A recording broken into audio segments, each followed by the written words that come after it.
அடர்ந்த காட்டின் அமைதியில் விதியின் வழியில் ராமரும் சுக்ரீவனும் சந்தித்தனர். உடன் இலட்சுமணன், அனுமார் மற்றும் சுக்ரீவன் நண்பர்கள் இருக்க ராமர் தன் சோகத்தை பகிர்ந்து கொள்கிறார். தந்தை சொல் காக்க கானகம் வந்தது. முதல் பொன்மானை கண்டு சீதை விரும்ப அதனை தேடி நான் சென்ற வேளையில் எனது அபாய குரல் கேட்டு இலட்சுமணனை எனது உதவிக்கு அனுப்ப இலட்சுமணன் கிழித்த கோட்டை சீதை தாண்ட ராவணனால் சீதை அபகரிக்கப்பட்டதை கூறி சீதையை தேடி வரும் வழியில் கபந்தன் சுக்ரீவனை நாடும் படி சொன்னதால் ரிஷ்ய முக பர்வத்திற்கு வந்தோம் என்று இராமர் கூறினார்.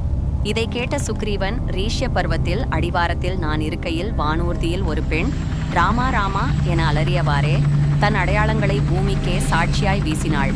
அவர் சீதையாக தான் இருக்க வேண்டும் என்று கூறி தான் கைப்பற்றி வைத்திருக்கும் மூட்டையை பிரித்து காண்பிக்கிறார். நகைகளை கண்ட இராமர், இந்த அணிகலன்கள் என் சீதை உடையதுதான் என்று கூறி சீதை நினைவில் துயரில் மூழ்கி அழுகிறார். சீதையின் முகம் காணாத லக்ஷ்மணரோ, இது என் அந்நியாரின் கொலுசு என துயர் கொண்டவாறு உறுதி கூறினார்.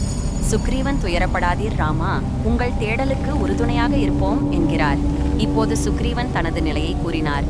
தவறாக என்னை புரிந்து கொண்ட வாலி என்னை கிஷ்கிந்தாவை விட்டு விரட்டிவிட்டதையும் தனது மனைவி அங்கே இருக்கும் நிலையில்தான் உயிருக்கு பயந்து தனியாக இங்கே இருப்பதை கூறினார். அக்னி சாட்சி, நீதி நிலைநாட்ட நாம் ஒருவருக்கொருவர் துணையாக இருப்போம் என சத்தியம் செய்கின்றனர். இதே நேரத்தில் விதி எச்சரித்தது. சீதை, ராவணன், வாலி மூவருக்கும் இடது கண் துடித்தது. மூவருக்கும் ஒரே அறிகுறி. ராமர், இலட்சுமணன் நாங்கள் உதவுகிறோம் என்று கூறி வாலியை சண்டைக்கு இழுக்க சொல்கிறார். அவ்வாறே வாலியை சண்டைக்கு சுக்ரீவன் இழுக்க வாலியின் பலம் மேலோங்க சுக்ரீவன் வீழ்ந்தான். தப்பி ஓடி வந்த சுக்ரீவன், இராமரிடம் உதவுவதாக சொல்லி ஏமாற்றிவிட்டீர்களே என்று கேட்க இருவரும் ஒரே மாதிரியான உருவம் கொண்டதால் ஏதும் செய்ய இயலாமல் போனது என்று பதிலுரைக்கிறார். இலட்சுமணன் அடையாளம் காண வனமாலையை சுக்ரீவன் கழுத்தில் சூட்டுகிறார். இப்போது மீண்டும் சண்டைக்கு இழுக்க சொல்கிறார். சுக்ரீவன் மீண்டும் வாலியை நோக்கி அறைகூவல் விடுத்தார். இப்போது வாலியின் மனைவி தாரைக்கு சந்தேகம் எழுகிறது. நேற்றுதான் தோற்று ஓடினார், இன்று மீண்டும் சண்டைக்கு இழுக்கிறார். புதிய நபர்கள் நண்பர்கள் ஆகியுள்ளதாக அங்கதன் கூறினான். எனவே சண்டைக்கு செல்ல வேண்டாம் என்று வாலியை எச்சரிக்கை செய்கிறார்.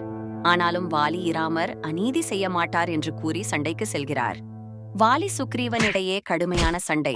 வாலி கழுத்தில் இந்திரன் தங்க ஆபரணம், சுக்ரீவன் கழுத்தில் வனமாலை அடையாளம் காட்ட வாலியின் பலம் ஓங்கிய நேரத்தில் எங்கிருந்தோ ஒரு அம்பு வேகமாக வந்து வாலியின் மார்பை தாக்கியது.